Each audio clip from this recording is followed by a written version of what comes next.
El Ministerio Apostólico de Enseñanza y Predicación Rema Internacional presenta hoy la proclamación de las buenas nuevas de Dios para tu vida. El mensaje de ayer, el mensaje de hoy y el mensaje para la eternidad a los que tienen hambre y sed de la palabra de Dios. Un querigma de Dios para el que oiga, el que tiene oídos para oír. Escuche el dabar del Eterno a las naciones. Ahora es el tiempo para recibir el rema del Espíritu Santo a tu espíritu. Escuchemos con fe la memra del Señor para el alma. La amonestación paternal de Jesús para la iglesia de la Odisea. Todos aquellos que quieran escuchar los mensajes anteriores que tienen que ver con la iglesia de la Odisea pueden entrar al canal y tomar el hilo de este emocionante tema. Hoy vamos a mirar la amonestación paternal de Jesús para la iglesia de la Odisea. Vamos a mirar los versículos 19 y 20. Mire cómo dice la poderosa palabra de Dios en estos pasajes. Yo reprendo y castigo a todos los que amo. Sé pues celoso y arrepiéntete. He aquí yo estoy a la puerta y llamo. Si alguno oye mi voz y abre la puerta, entraré a él y cenaré con él y él conmigo. Estos son los versículos que vamos a meditar, en los que vamos a meditar hoy. Hagamos una corta oración porque esto es palabra de Dios y Él nos habla por medio de su Espíritu Santo. Padre, gracias te damos. Gracias por tu palabra. Gracias por esta gran oportunidad de compartir tu palabra, de escuchar tu palabra. Habla a nuestro corazón. Haz sensible cada mente, Señor, cada corazón, para que todos, Señor, dispuestos para ti, seamos transformados por tu gran poder. Sana los corazones, sana las familias, sana los cuerpos enfermos, sánalos, por medio de la exposición de tu poderosa y bendita palabra, que es más dulce que la miel. Ayúdanos, oh Dios, a recibir esta medicina, este alimento. Te lo estamos rogando, Padre, en el nombre poderoso de tu Hijo amado Jesús de Nazaret. Amén. Amén. Hemos visto en días anteriores cómo Jesús se presentó ante la iglesia de la Odisea. Y la forma en la que Él se presenta tiene una forma especial de predicarle a la iglesia lo que necesita oír. Nos dimos cuenta que no hay una sola alabanza a la iglesia de la Odisea. Al contrario, lo que escuchamos de parte de Jesús son regaños, reproches de parte de Jesús para esta iglesia. Hay mucho que decir y que aprender con respecto a la tibieza de la iglesia de la Odisea para prevenir en nuestra vida conductas como esta. Vimos el deseo de Jesús. Vimos cómo el Señor aconseja a la iglesia. Habiendo mandamientos ya establecidos, el Señor decide aconsejar a la iglesia. Mire cuánto amor está mostrando el Señor por esta iglesia, a pesar de su tibieza, a pesar de su disposición de que no necesita nada. Todo lo puede comprar, todo lo material, obviamente. A pesar de esta disposición mental que había en la iglesia, Jesús le está dando la oportunidad de tener una relación personal con Él como Dios. Hoy entonces vamos a continuar con la forma como Jesús le propone a la iglesia que se vuelva a Él, que retorne a Él. Es increíble que es una iglesia cristiana, pero el Señor la está llamando a que se vuelva a Él. Y eso lo hace mediante una amonestación. Miremos el verso 19, donde dice el Señor a la iglesia, yo reprendo y castigo. Bien, esta partecita, yo reprendo y castigo, son palabras de Jesús, pero son fuertes, no muy agradables al oído. Cuando nosotros estábamos en nuestra casa, que estábamos siendo criados por nuestros padres. Si alguno pues recuerda esa época, los que han tenido ese privilegio y los que no, alguien tuvo que seguramente haberles advertido que les iba a ir mal si se portaban mal. Bueno, a mí muchas veces me pasó. Incluso tengo un recuerdo muy marcado de mi papá que salió pues con una vara, persiguiéndome, y yo pensando que él no iba a salir de la casa a perseguirme, me salí por la puerta principal de la casa. Pero bueno, mi papá salió detrás de mí con la varita y yo pensé, bueno, no creo que se arriesgue a perseguirme en la calle. Tendría yo 10 años. Y no, mi papá siguió. Así que llegamos hasta la otra cuadra y cuando me di cuenta ya teníamos público. Ya los vecinos estaban haciéndome barra, porque ellos esperaban que yo me le pudiera escapar a mi papá, que usualmente no hacía eso. Pero yo me había portado, pues, como suele comportarse un niño, una niña de 10 años. Así que, gracias a Dios, mi papá no me alcanzó. Mi papá se cansó y me dejó escapar, digamos, vamos a decirlo así. Pero yo recuerdo que después de ese día me di cuenta que mi papá sí podía perseguirme por la calle con una vara para reprenderme, para ajustarme, porque no me había portado bien en el día. Así que comencé a entender que tenía que ser más obediente. Y hablo por mí, de pronto hay otros que toman otra actitud, pero yo entendí que debía ser obediente, no debía esperar a que me dijeran muchas veces alguna amonestación, alguna censura, sino que debía obedecer enseguida. Eso es lo bueno de la disciplina, del castigo.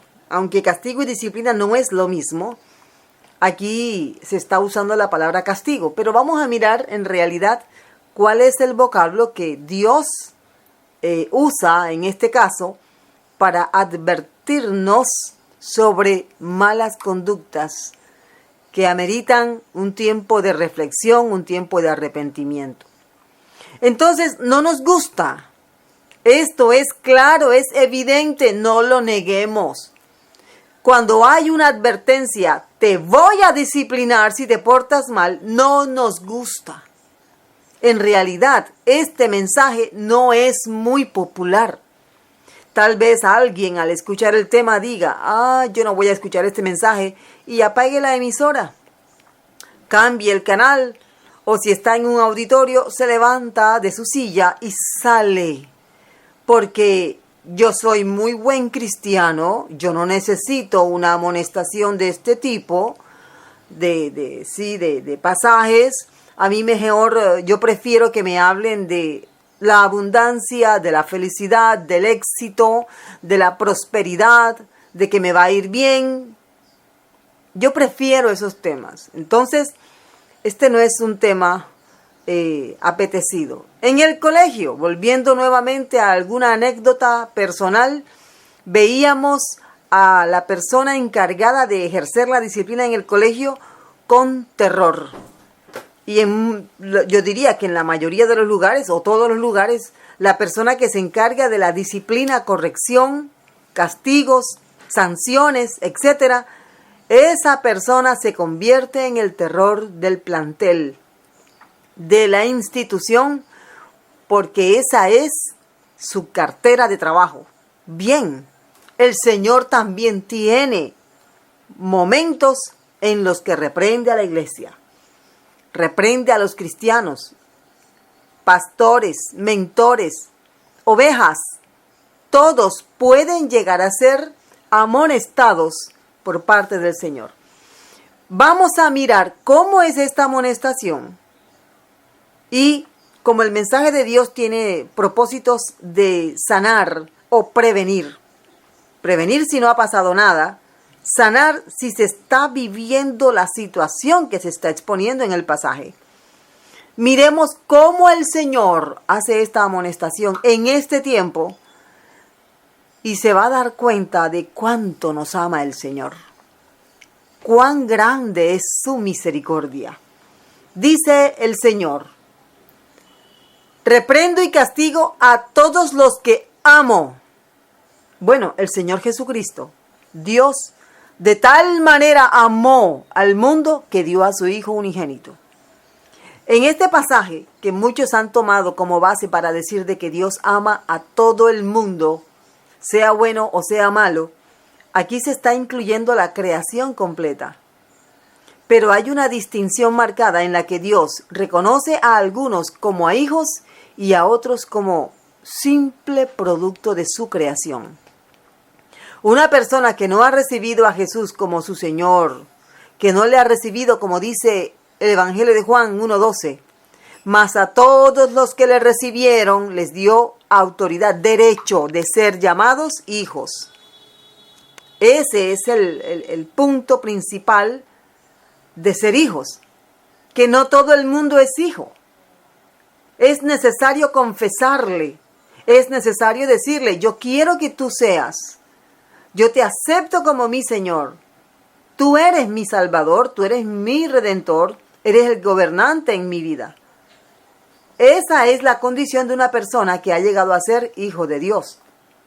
Y por consiguiente, conoce a su Padre Celestial, conoce a Jesús como su Salvador y procura vivir conforme Jesús vivió. Ese es el tipo de personas a las que Jesús les dice, a los que amo, a todos los que amo. Para aquellos que dicen que de pronto, bueno, Dios ama a todo el mundo. Sí, eso es cierto. Dios ama a todo el mundo. Pero vamos a recordar lo que nos dice aquí un salmo. El libro de los Salmos dice, para que miremos cómo ve el Señor a aquellas personas que no le tienen en cuenta para nada. Dice el Señor, los arrogantes no se presentarán ante tus ojos. Salmo 5. Aborreces a los que actúan con iniquidad. Y sigue diciendo el Salmo, destruirás a los que hablan mentira. Al hombre sanguinario y engañador abomina a Jehová.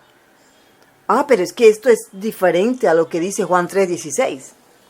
Entonces el concepto de salvación o de amor que hay en Juan 3:16 es diferente a este concepto.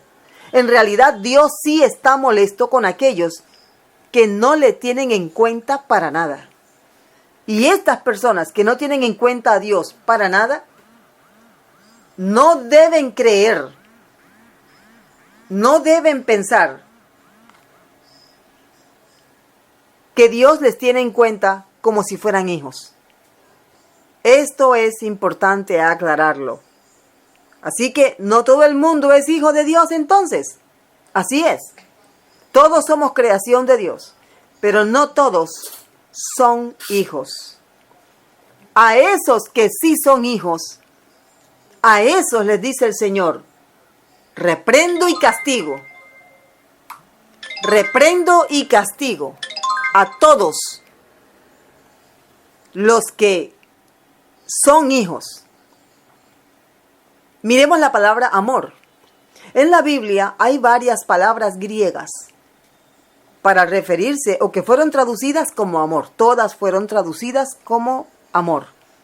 Está la expresión stergos, está la expresión eros, está la expresión filo o fileos y está la expresión ágape. La que más se usa con respecto a Dios es la expresión ágape. Muy bien, pero la expresión que se usa aquí, la palabra griega, el vocablo griego que se usa aquí, es la palabra filó. Filó es amor, pero no amor como el que manifiesta a Dios, sino amor de papá, amor de madre, amor de familia, amor de hermano de sangre a hermano de sangre. Este es el amor que se manifiesta en una familia. Y este es el tipo de amor que Jesús dice que expresa por aquellos que son sus hijos. O sea, Jesús se está mostrando como un papá, como un padre. Hay una relación filial entre Jesús y la iglesia. y el pastor de la iglesia, en este caso la iglesia de la Odisea. Por lo tanto, él tiene el derecho. Nosotros mismos le dimos el derecho a Jesús de amarnos, pero también de reprendernos y de disciplinarnos, corregirnos. De esta forma, vamos entendiendo un poquito más, ¿verdad?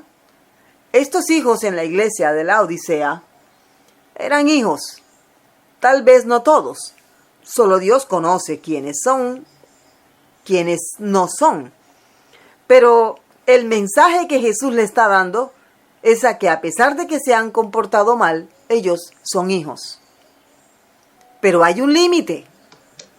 Hay un límite. Dice el Señor: castigo, reprendo y castigo.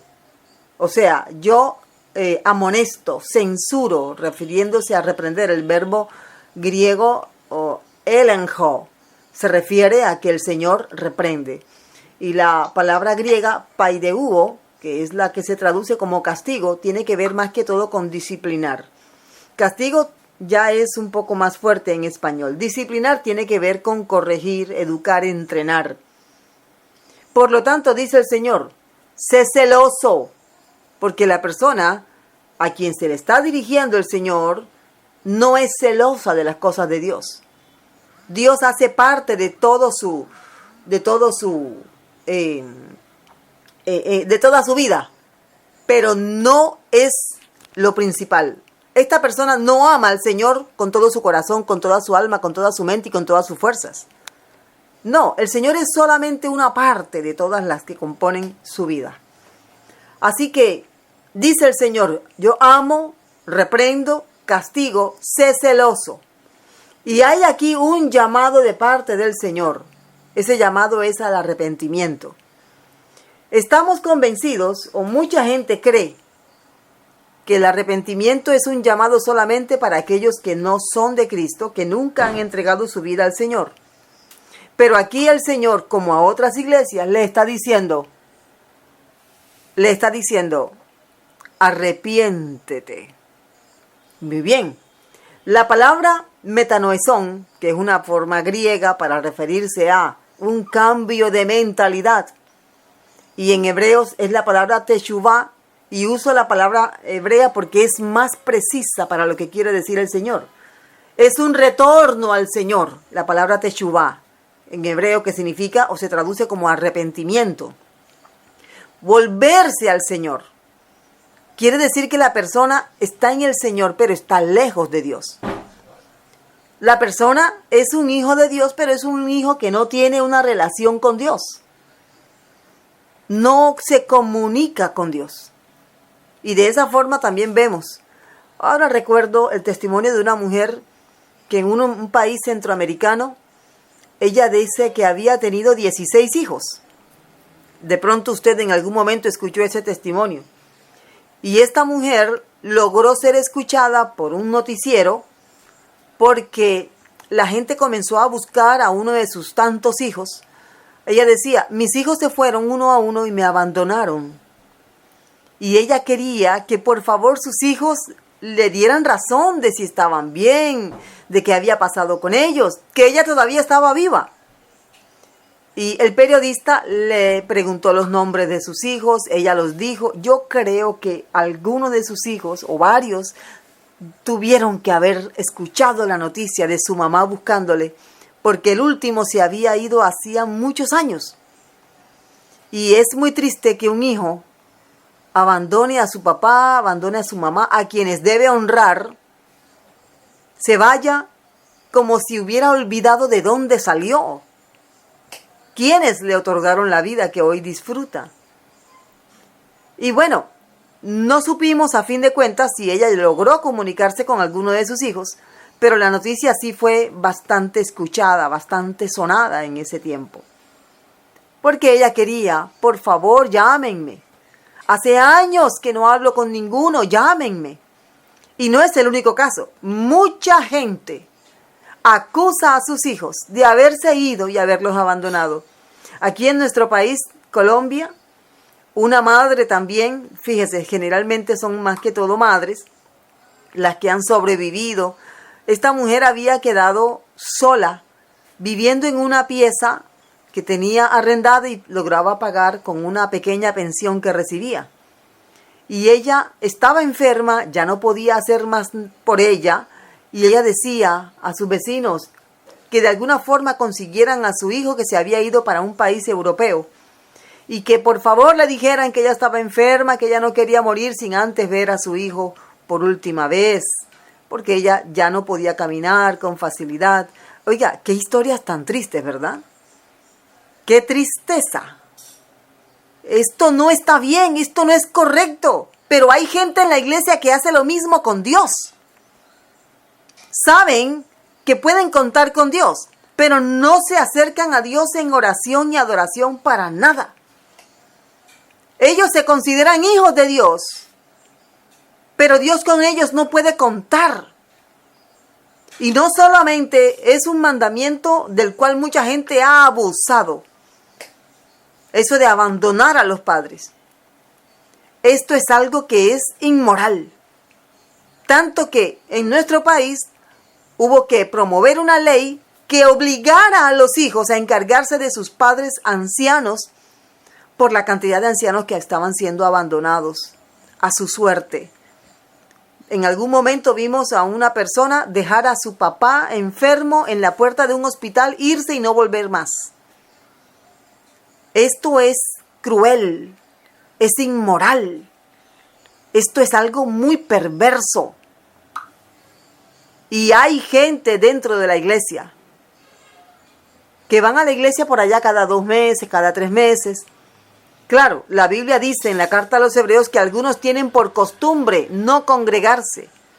Son hijos de Dios porque ellos recibieron a Jesús. De alguna forma, de vez en cuando ellos claman al Señor, pero no tienen una relación personal con el Señor Jesucristo.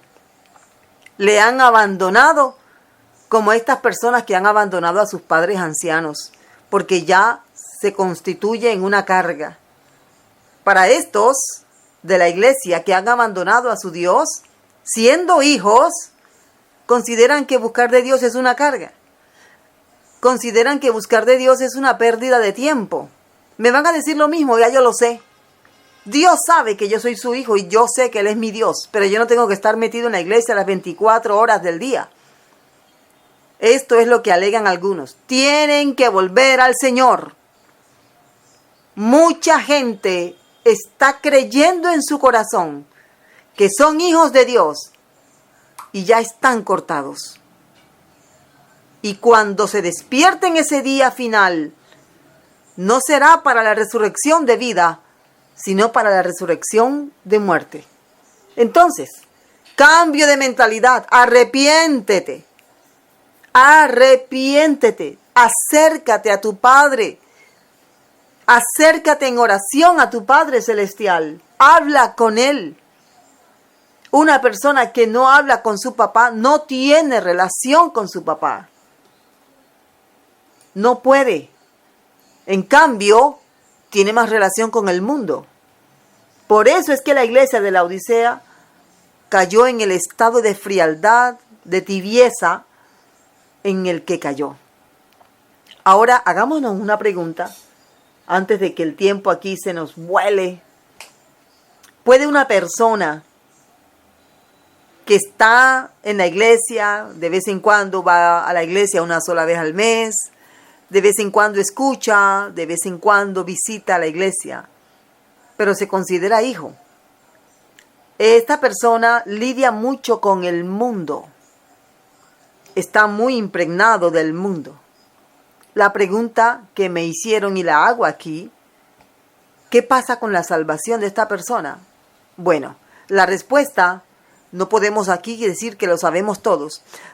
Hay cosas que solamente sabe Dios en su sabiduría. Él es Dios. Nosotros solamente anunciamos lo que dice la Biblia. Damos las señales de cómo es uno y damos las señales de cómo es otro.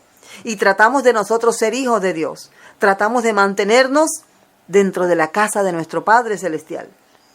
Pero aquí dice el Señor, reprendo y castigo a los que amo. Esa señal en el pasaje me está diciendo que no todos aceptan la reprensión y la disciplina de Jesús. No todos. ¿Cuál es la señal entonces de que una persona realmente ha aceptado a Jesús como su Señor y Salvador y como su Padre Celestial? ¿Cuál es la señal? Acepta la reprensión y acepta la disciplina. Así es. ¿Por qué? Porque la palabra amor que se usa aquí en este versículo 19 de Apocalipsis 3 es la palabra filó. Y con esto yo estoy entendiendo, es un amor paternal. Es de la misma forma para todos aquellos que están escuchando, si usted tiene su papá y puede hablar con su papá y su papá le pone la mano en la cabeza y tal vez usted ya es adulto o un joven adulto, pero la forma como tu papá te ama es un amor filó, un amor fileo, amor de familia. No importa si tu papá es adoptivo o tu padre adoptivo, Él te ama como a un hijo.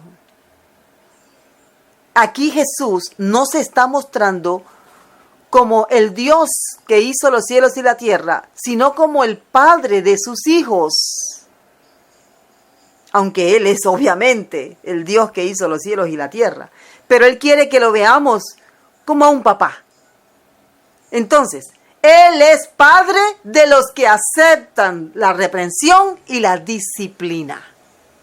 Él no es Padre de los que no aceptan la reprensión y la disciplina. Y los que no aceptan la reprensión y la disciplina no son hijos. Entonces, ¿qué son? Son bastardos. Ellos nacieron en la calle. No se sabe quién es su padre. La Biblia dice que aquellos que no tienen a Dios como padre, tienen a otro padre. Usted sabe quién es. Son hijos del padre de la mentira. Eso lo dice el Señor Jesucristo allá en Juan 8. Pero aquí está hablándole a los que son hijos. Entonces, en un lugar donde se adora, se canta al Señor, donde la gente va porque Jesús es mi Padre, Él me ha dado salvación, en ese grupo habrá algunos que acepten y habrá otros que no acepten. ¿Cómo sabemos? El cambio. El cambio. Hay un cambio de mentalidad. En esta iglesia, ellos decían, yo no necesito de nadie ni de nada. Yo tengo lo que necesito. No necesito de Dios, es básicamente el mensaje. Soy rico, tengo plata, me he enriquecido y de ninguna cosa tengo necesidad. Pero el Señor le dice, aunque eres hijo, eres un desventurado, miserable, pobre, ciego y desnudo. Y la persona reconoce que es la voz de Jesús. Y entonces decide volverse al Señor y dice, no, Señor, yo estoy dispuesto a la prueba. Estoy dispuesto a verte. Estoy dispuesto a perder lo que sea necesario con tal de ganarte a ti. Ese es el Hijo. Y esa oportunidad de cambio la va a aprovechar. Pero hay gente a la que se le da la palabra y dice, no, yo no tengo nada de qué arrepentirme. Yo soy un hijo de Dios. Yo no tengo por qué arrepentirme de nada. Yo voy a caminar en calles de oro y solamente piensa en todo lo bueno que Dios le puede representar, pero no en que Él debe ser un hijo de Dios. Entonces, dice el Señor Jesucristo a esos, yo estoy a la puerta y llamo. Qué pasaje tan hermoso, ¿verdad? El Señor tocando a la puerta. Si alguno oye mi voz y abre la puerta, entraré a Él. Cenaré con Él y Él conmigo. O sea, la puerta a la que Jesús está refiriéndose es a tu corazón, a nuestro corazón. El texto griego dice más exactamente, estoy de pie en tu puerta principal. O sea, si tu corazón es como una casa, porque en tu corazón tú puedes darle acogida a muchas personas. Pero de todas las puertas que tiene tu corazón, que todas deben estar cerradas, por cierto, hay una puerta que es la principal. Y esa puerta es la que tiene a Jesús de pie afuera, tocando, tocando, tocando, tocando. Y dice el Señor, si alguno, o sea, es un llamado para el que quiere. No es una obligación abrir la puerta a Jesús. Si alguno, supongamos que hay 100 personas, pero de las 100 personas solo 5 oyen la voz. Si de las 100 personas solo 5 oyen la voz, quiere decir que ese arrepentimiento que está mencionando aquí el Espíritu Santo a través de esta carta, lo van a experimentar esas 5 personas. Y van a hacer un cambio drástico en sus vidas, porque se van a volver al Señor. Van a ser fervientes, celosos. Pero los demás van a decir, ese mensaje es con otro, eso no es conmigo. Yo estoy en la iglesia, yo pago mis diezmos, yo traigo mis ofrendas, yo soy bautizado, soy del grupo de los servidores, o soy del grupo de, yo no tengo por qué cambiar. Esos no son hijos. Están perdidos dentro de la casa de Dios. Qué mensaje tan tremendo, ¿verdad?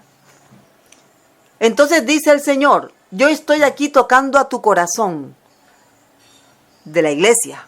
Si alguno oye mi voz, o sea, si alguno tiene la disposición de corazón de cambiar, dice el Señor, entraré en tu vida.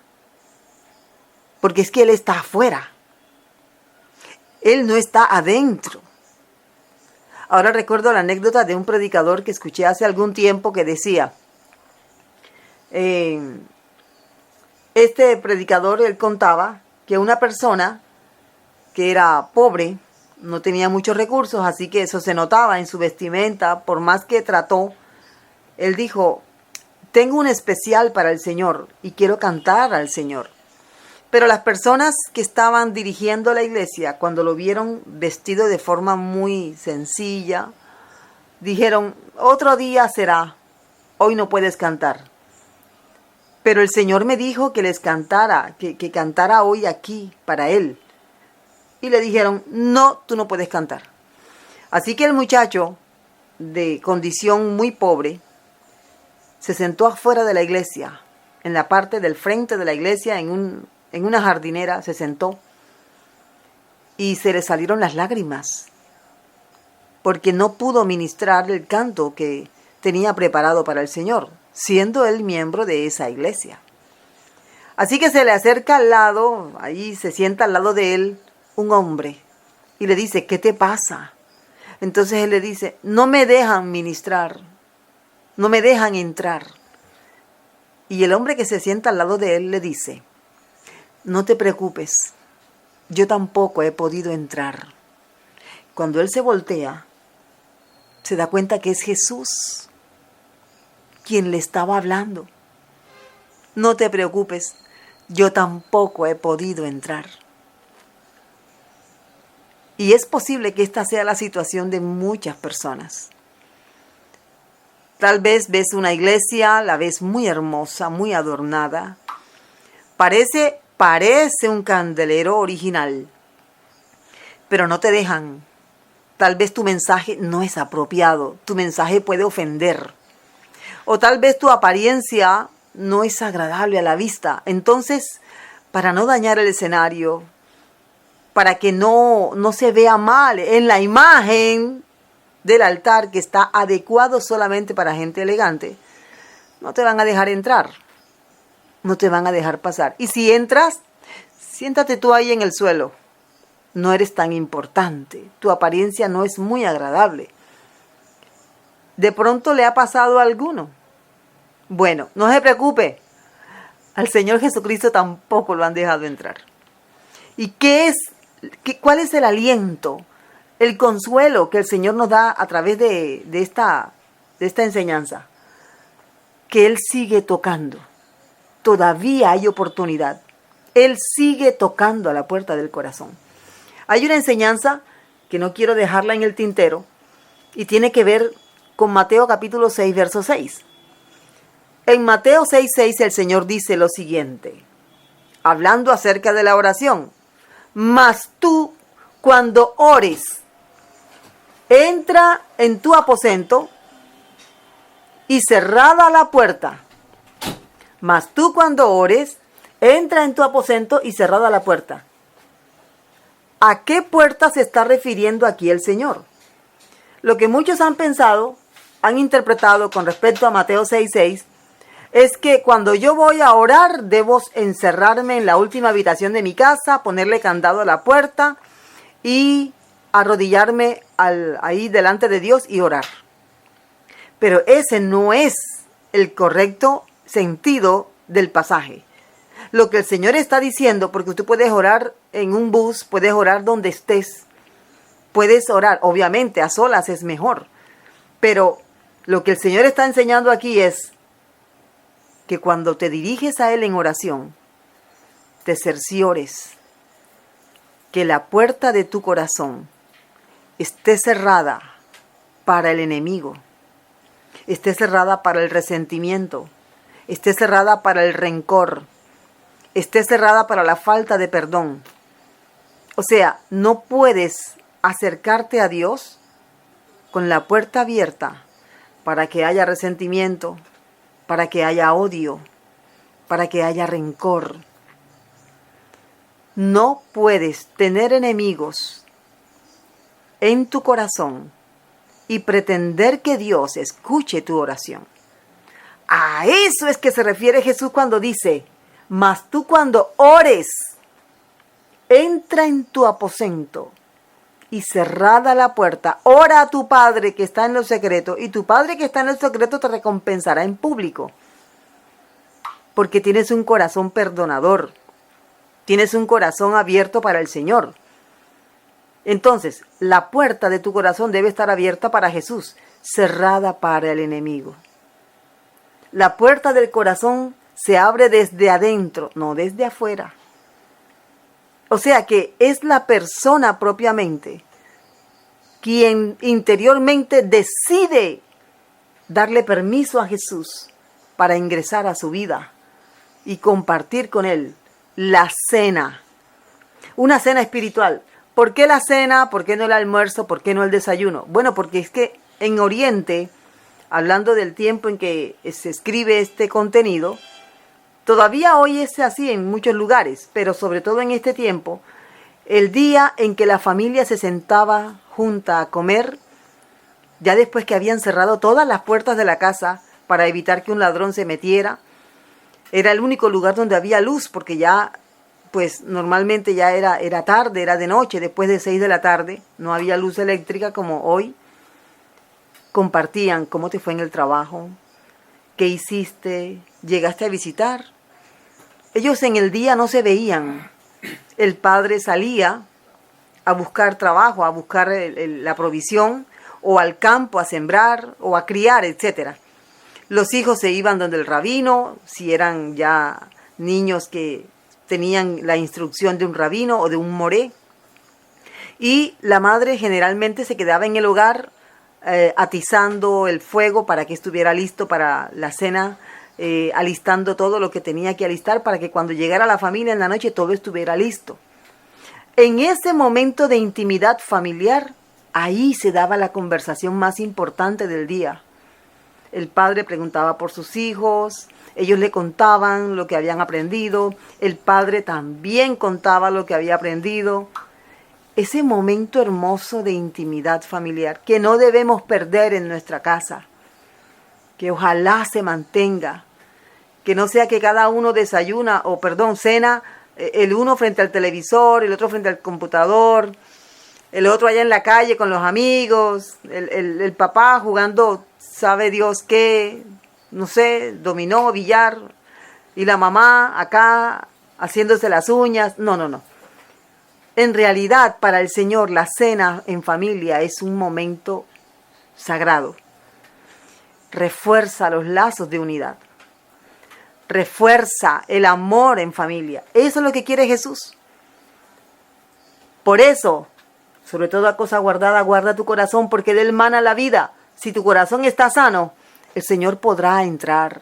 Podrás abrirle la puerta y él podrá entrar y podrá sanar y podrá hacer de ti un hijo como el Padre espera, como el Padre dijo de Jesús. Yo sé que esto es bastante pedir, pero ¿qué dijo el Padre de Jesús? Este es mi Hijo amado, en quien mi alma se complace. Vamos a orar. Padre, gracias te damos. Gracias por tu bondad. Gracias por esta palabra. Gracias por nuestros corazones dispuestos para ti. Gracias, Señor. Si alguno que esté escuchando quiere abrir la puerta de su corazón a Jesús, dígale estas palabras. Permítame guiarle. Dígale así. Jesús de Nazaret, te abro mi corazón. Por favor, entra en mi corazón. Cena conmigo. Te invito a cenar en mi vida. Te invito a participar de un tiempo de comunión. Quiero que tú sigas siendo mi Salvador. Quiero que tú gobiernes en mi vida. Por favor, entra en mi vida. Yo quiero ser tu hijo en quien tú te complaces. Gracias te damos. Gracias, Jesús. Muchas gracias.